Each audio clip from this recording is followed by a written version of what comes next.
Episode 215. I'm Kelly Mitchell, and this is Agent Caffeine, fuel for the real estate industry.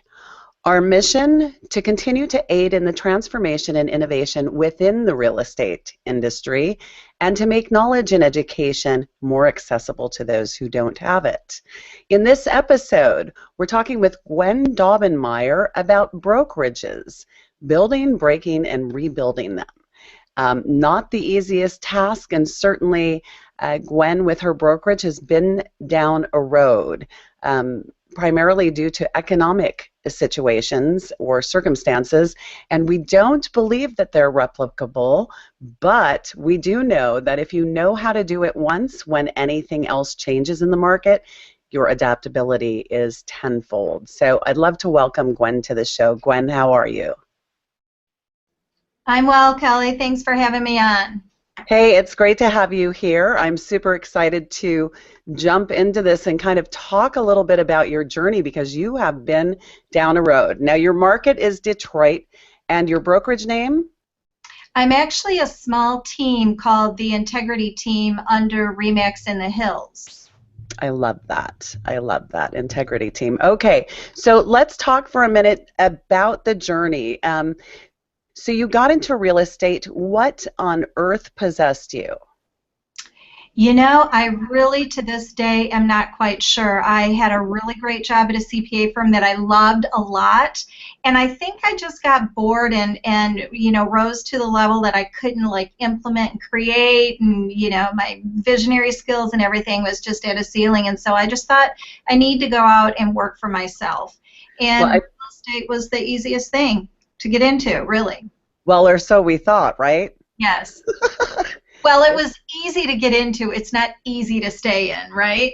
Absolutely. Or it's easy to get into, but it's hard to get the enough wind beneath your wings so you can fly, right? Oh, gosh. Yes, absolutely. Tough to start. Yes, definitely.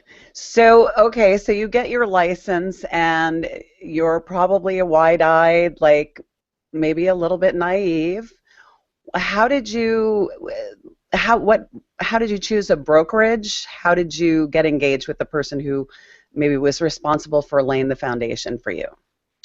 Well, back in the day, because really this is like my 29th year in the industry, so we didn't know what internet was.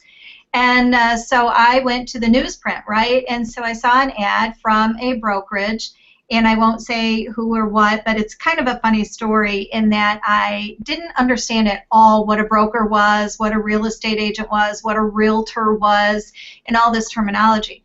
So I called the ad, which now I know was a recruiting ad, and requested an interview. So they called me in, and we're talking, and I said to him, no, I don't really understand, what is a real estate agent? What is a broker? How does all that work?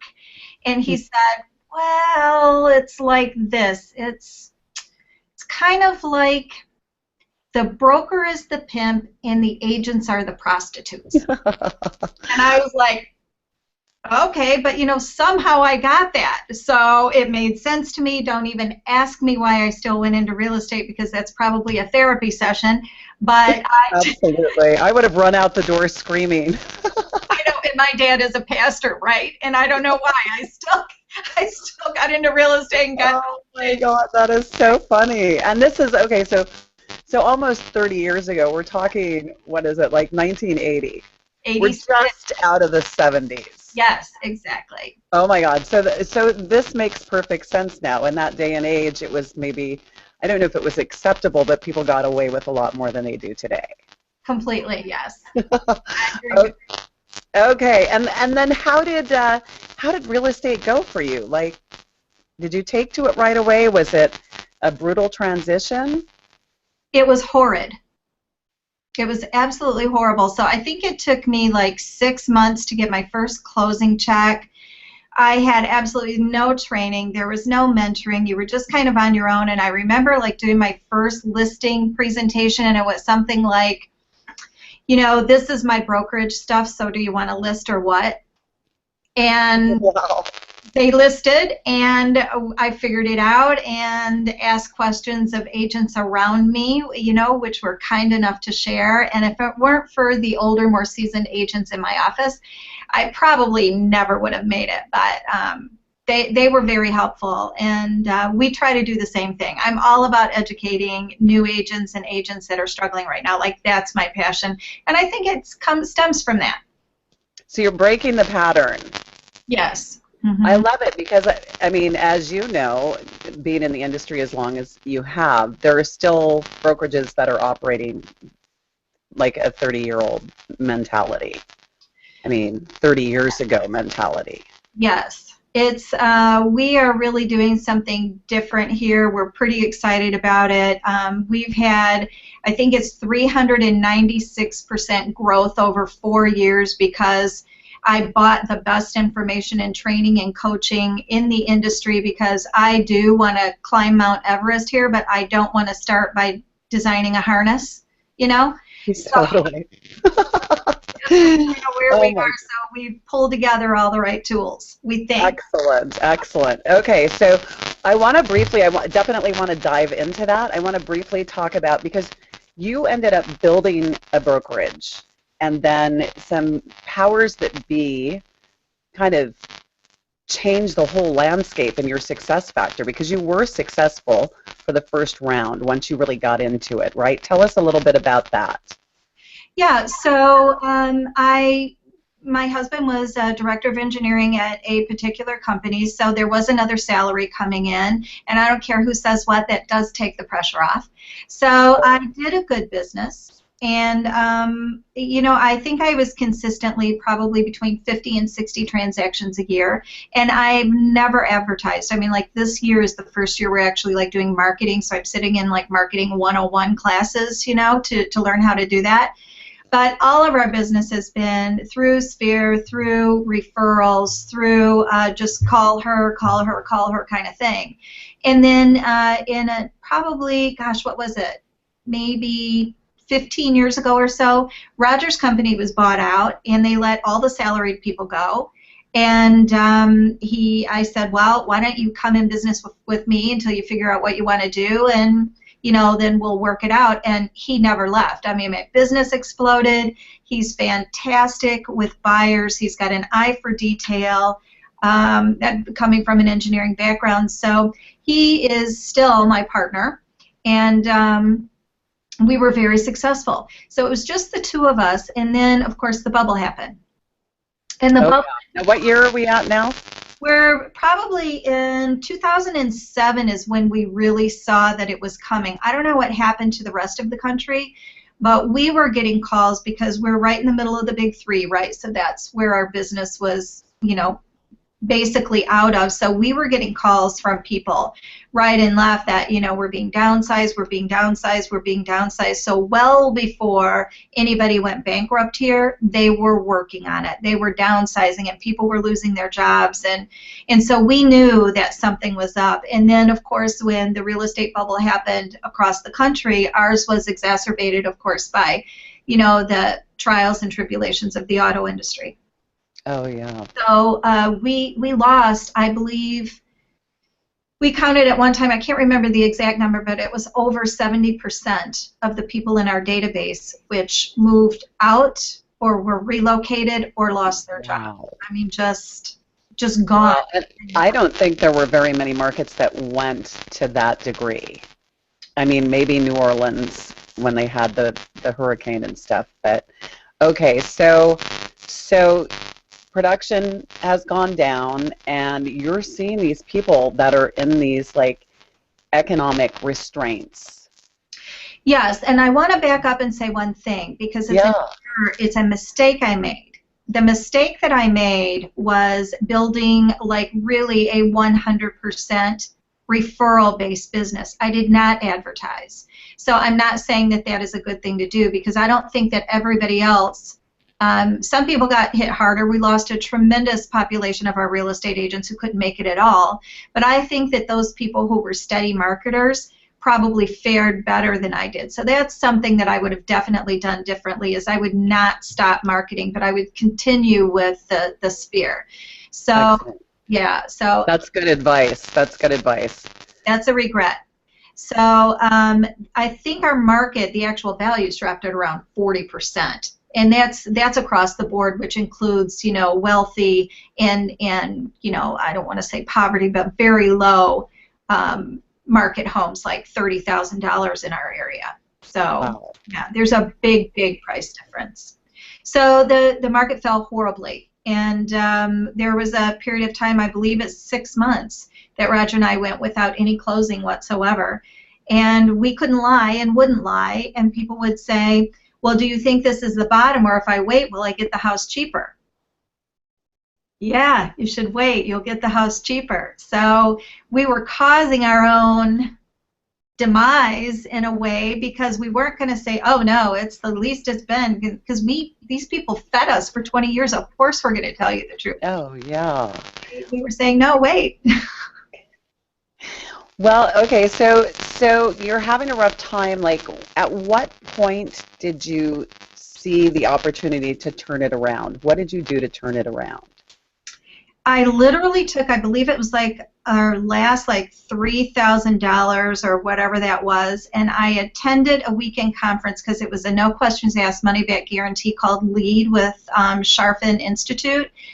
And basically, it was on leadership and team building and stuff like that. So going back just a little bit of background, I married Roger 3 weeks after we both graduated from high school. And so we didn't go to college. We thought that we would, but we had gone together for like 4 years or something like that, and no babies were formed in that union. We were just so we just decided it was a good idea and we'd go to college later. I don't know what we were thinking. Don't ever do that either. 38 years later, we're still okay. But the point was, we missed the whole business end of real estate. We missed it. And so that to me was like, I needed a weekend MBA to figure out how to turn this ship around, because I'm good, but you can't just be good and gain that kind of knowledge, that business end knowledge. So I went to LEAD, and it was May of, I believe it was 2010, or was it 11? And it was life-changing. So the challenge there, they dig right down into your business, which I was broke. I mean, we were like, gosh, are we going to be able to keep this house? Or who can you flip burgers? Because I'll do the fryer. I mean, we were just like really thinking this isn't going to work. Oh, yeah. Were you going to church and praying a lot, too, for a windfall? We were going to church and then buying lottery tickets on the way home. It was bad. So it was really, really tough. My mom was on hospice at that time. I mean, it was, when you talk my goodness. times in your life that you look back on, like I still don't want to look there. But I remember being challenged and laying in my bed in Austin, Texas. My Alex Sharfin had challenged me that weekend to hire an assistant, and I said, like, with what? And so I argued with him. I was really kind of belligerent, which he will tell you. And he boiled down, when he looked at my budget, I could hire somebody for 9 hours a week if I could find somebody that would help me for $9 an hour. That was our budget. Wow. Wow. Oh, my goodness. Okay, so you bring in the assistant. How does that change the game for you? Like exponentially. Interestingly enough, she's still with me. Thank God she makes more money and she works more hours. But I think that too is, I did not believe him, but I, in that praying thing and going to church, I developed something called a, like, it's not working your way, so just shut up and press your I believe button. And I call it that. And I actually have a button, that says I believe on it. And I just shut up, and I said, well, it's not working my way, so I pressed my I believe button. I put out an ad. I'm like, who's going to work for $9 an hour for 9 hours a week? Well, somebody wants to. And so the other thing is stop predicting what your outcome is going to be. Stop predicting that it isn't going to work, because it's worked beautifully. I love her. She's talented. She's still with me. She's my listing manager, and I mean, it was the best thing I ever did, that one hire. So that one hire takes you from where to where? Where were you able to take it with just one individual? I have notes because Ooh, I wouldn't remember. So in 2009, it was Roger and I. We had fallen from about 60 transactions a year. We did 30 transactions a year. But here's the thing, 30 transactions, and our volume was 3,945,000. That's how low our prices were. wow. And where are you now? Today, well, this is 13. We go to 2013. We closed 116 transactions, and we're still working on our average price point, but the increase in our price point is 25%. So we're up to about 225, I think the average in our county, because we're not in a wealthy county. So those of you who aren't in a wealthy county, I hear you. So Same we're amount of work for less money, right? Exactly. It's a lot of work for less money, but that's okay because you do the best you can in the situation that you're in and you put a smile on your face because this is our life and our reality. So what else Absolutely. somebody else is doing in California or Manhattan doesn't affect you at all. Not our life, right? So anyway, Absolutely. that's where we are. We have 2 buyer's agents. We now have 2 part-time and 1 full-time admin. We broke everything last year in terms of like our CRM, our systems. We added team members, and I only hire new agents, by the way, so far. So I had a lot of training going on, and so we closed 109 last year. We're actually down a little bit. But this year we're on fire and we're already ahead of the game of where we were in 2013. So we're seeing the momentum come back up again. That's beautiful.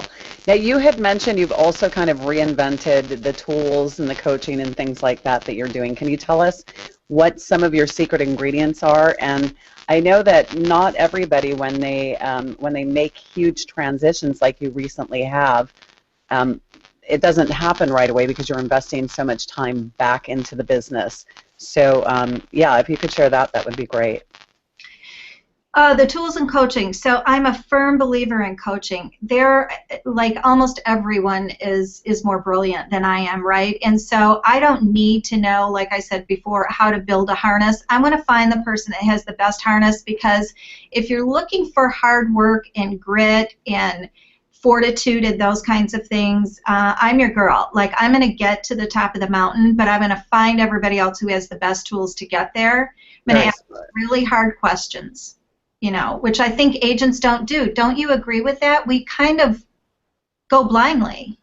Well, we figure if we throw enough money at it, it will fix it, and it doesn't. And It, it's like, I mean, you have to take the same kind of time and gumption that you do when you're hiring somebody. If you're going to trust somebody with your business, with your records, with your tools, with your potential for sales, then they should at least be interviewed the way that you interview an individual. that's true.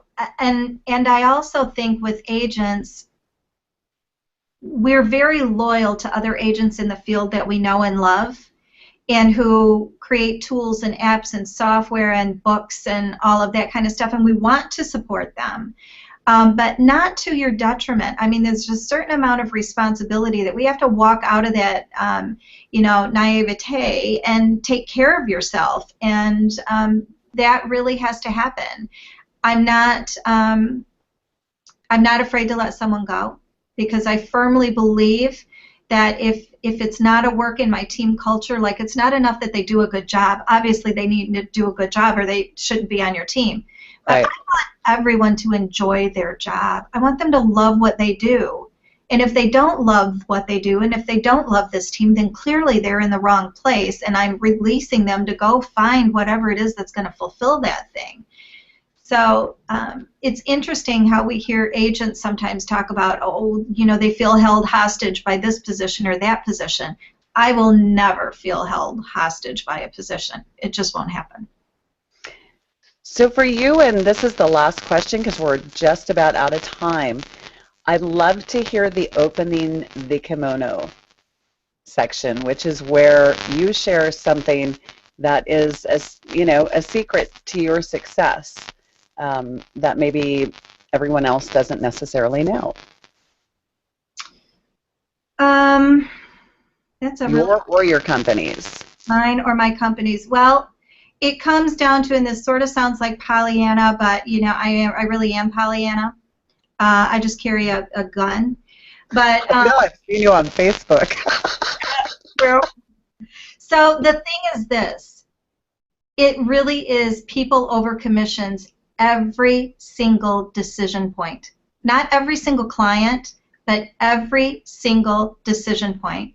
And my big thing in opening the kimono would be right now as I'm teaching our buyer's agents, everybody's talking about belly to belly, face to face, relational, I'm going to tell you that you cannot, I believe that to a certain degree. Like we don't drip in yet. We're getting into Boomtown, but we just launched it. You have to be memorable. And if you make a point to be memorable, I think the business will take care of yourself. And there's four very emotional places in a real estate transaction you can do that. And real quickly, it's on the consultation, when you're asking questions about them and you care about why they want to buy what they want to buy or sell what they want to sell. When you list the house or write the offer, when you negotiate the offer, and when you go to closing, you have 4 hugely emotional opportunities to be memorable to those people. And if you're memorable, you don't have to worry about anything else. I love it. Can you give me an example of making it memorable for your clients? Sure. So I have a client, in fact, we just closed a couple of weeks ago, and they're looking for a very specific property, which is a horse farm. So you can imagine in the middle of Motor City, Detroit, that's not exactly every house next door, right? Oh, yeah.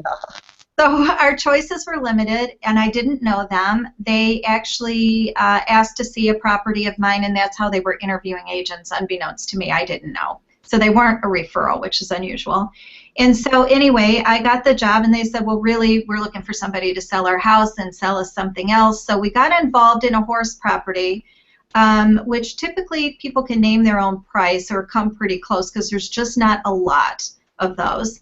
And we were negotiating on this property. It was $349 was the price of the house. We went in at 3 1/4. We had a conversation about, 98.5% is what our average list to sale is right now, but we felt that was a little overpriced. And he said, well, you know what, we really love this place. It's what we're looking for. I'll go up to $340 if I have to, but I don't want to pay $350. I said, okay. So I'm negotiating for him. And I come back that night and I said, congratulations, you own a horse farm. And he said, fantastic, we're so excited, thanks a lot, what are the next steps? And he's going on, and I said, well, wait a minute, don't you want to know what you paid? And he said, oh, well, I just assumed it was $340, what did I pay? I said, you paid $332. I love it. And he's like, oh my gosh. So because we get paid by commission, people don't expect us to really negotiate in their best interest. So if you sell out every time to people over things, it just comes around. I don't care if you get a home warranty they didn't ask for or whatever it is, but you always try to find a win they didn't ask for. I love that. Gwen, that's some really powerful information and definitely insights, and I want to applaud you for hanging in there because, I mean, obviously you guys went through a bumpy road, and look where you are now. Yeah, well, let's talk next year because we'll be in another place still. I can't wait. I can't wait to see what you're up to and how your team is growing and things like that. Thank you so much, and everybody, you have to follow Gwen on Facebook. She is a riot and a half. If you're having a down day and you need to be straightened up, she will straighten you up. I promise. It's been wonderful having you. I really appreciate your time, Gwen. And we will definitely want to hear from you next year and see how you're doing next year, okay? Thanks very much. And love the grind, everybody. Just get stuff done. Get it done. Stop whining. Right. Okay, you take care, Gwen. Thanks, Kelly. See you later. Thanks again. Okay. Okay, and that's it for this episode of Agent Caffeine. This show is all about helping transform the industry, and if there was a tidbit or two that you got out of this, I know I learned a couple of things, then go ahead and share this with a friend, a colleague, another agent. You never know how that may affect them, and usually it's positive. So spread the word. Thank you for joining us. I'm Kelly Mitchell for Agent Caffeine signing off. Take care.